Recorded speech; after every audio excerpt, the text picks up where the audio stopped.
Iya, masih bersama kami di Konspirasi Prabu. Jadi tamu kita malam hari ini tamu yang sangat spesial. Saya sangat menghormati beliau dan mengidolakan beliau sejak lama sekali ya. Ketika menjadi gubernur, eh, dakwahnya itu menyejukkan. Siapa lagi kalau bukan?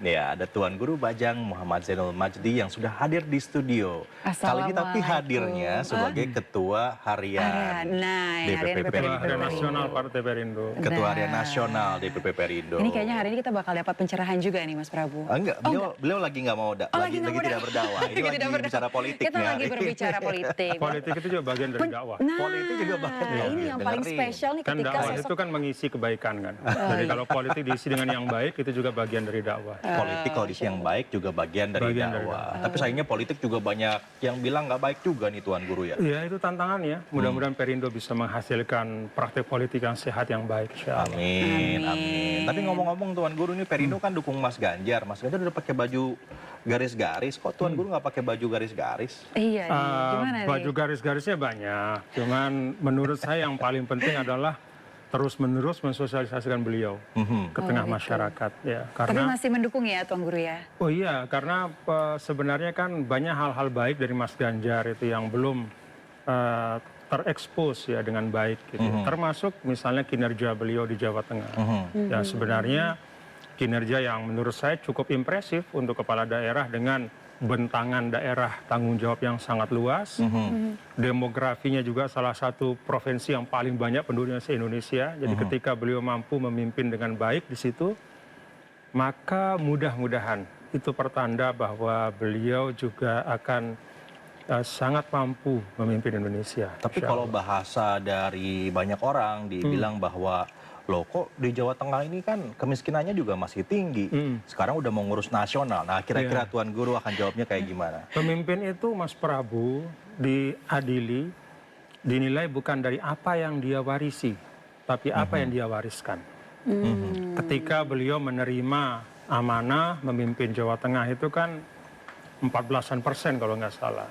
Sekarang sudah mampu diturunkan sampai sekitar 10%. Jadi seorang pemimpin itu bukan dilihat dari apa yang dia terima ketika dia memulai kepemimpinannya, tetapi apa perubahan yang mampu dia lakukan dalam rentang waktu ketika dia memimpin. Dikomparasikan dengan rata-rata nasional, dikomparasikan dengan daerah-daerah lain. Dan ternyata luar biasa, bagus. Jadi yakin nih, tetap ya Tuan Guru ya? Ya, dalam konteks para calon pemimpin nasional hari ini, yang semuanya putra terbaik bangsa, saya meyakini Mas Ganjar adalah yang terbaik untuk meneruskan fondasi yang telah dibangun Presiden Jokowi dan menyiapkan Indonesia yang lebih baik untuk anak-anak kita ke depan. Tapi akan ada saatnya dong Tuan Guru nanti pakai baju hitam putih. Ya itu teknis saya lah. Tadi kita udah berharap Tuan Guru bakal datang pakai garis baju putih loh. Nah ini Mas Prabu aja nggak pakai garis-garis. Malah ini pakai, ini Lombok atau? Ini lokal ini. Baru pertama kali kita siaran pakai baju lokal. Kalau saya agak lain nih, tapi nggak usah dibahas. Berarti ini keberlanjutan dong ya Tuan Guru ya? Iya, keberlanjutan dalam konteks yang positif ya. Jadi kan ketika bicara keberlanjutan, itu juga berarti bahwa yang berlanjut itu adalah utamanya, fondasinya, paradigmanya, pendekatannya. Pak Jokowi itu hampir 10 tahun itu konsisten betul untuk membangun dengan pendekatan Indonesia sentris. Tapi sekarang yang juga menjual narasi keberlanjutan itu bukan hanya Mas Ganjar, Tuan Guru, ya, ada Prabowo juga yang sama-sama juga ke publik itu ya bicaranya tentang keberlanjutan juga. Nah pilih yang mana nanti kalau gitu? Ya ini memang subjektif ya, tapi kalau saya sih melihat pada otentisitas perjalanan perjuangan. Mas Ganjar sama Pak Jokowi kan bukan hari ini bersama-sama. Mas Ganjar itu bersama Pak Jokowi bahkan sejak 2012 ketika Pak Jokowi maju di Jakarta, beliau ikut dalam tim bersama-sama. 2014 juga, 2019 juga. Jadi it is a long story, perjalanan panjang. Bukan satu bentuk putar balik yang baru-baru saja atau turn around yang relatif singkat, tapi ini perjalanan yang dipupuk sudah panjang sekali. Tapi sekarang kalau dilihat, Ayah juga mungkin juga Tuan Guru memperhatikan gitu.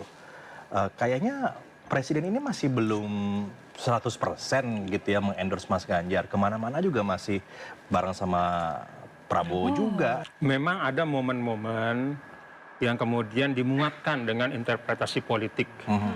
Khususnya antara Presiden dengan Menteri Pertahanan. Tapi kalau saya melihat momen itu sebenarnya momen lebih kepada birokratik, teknokratik. Hubungan Presiden dengan menterinya aja. Hubungan Presiden dengan Menteri untuk menunjukkan bahwa ya memang pemerintahan ini satu teamwork. Jadi itu adalah kebersamaan teknokratik, birokratik sebagai satu tim dalam pemerintahan, bukan kebersamaan politik gitu.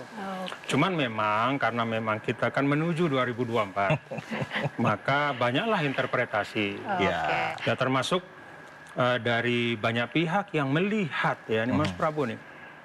Memang kan unik Pak Jokowi ya, kalau presiden yang lain itu biasanya di akhir pemerintahan, dia akan dijauhi. Dia bahkan ada istilah lemdak ya, jadi semacam bebek lumpuh gitu. Tapi menariknya Pak Jokowi justru approval-nya sangat tinggi. Betul. Dan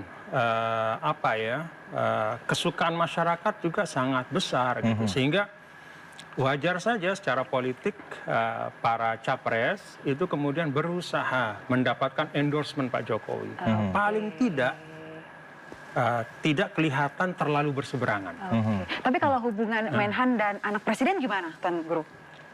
Kalau menurut saya, ini kan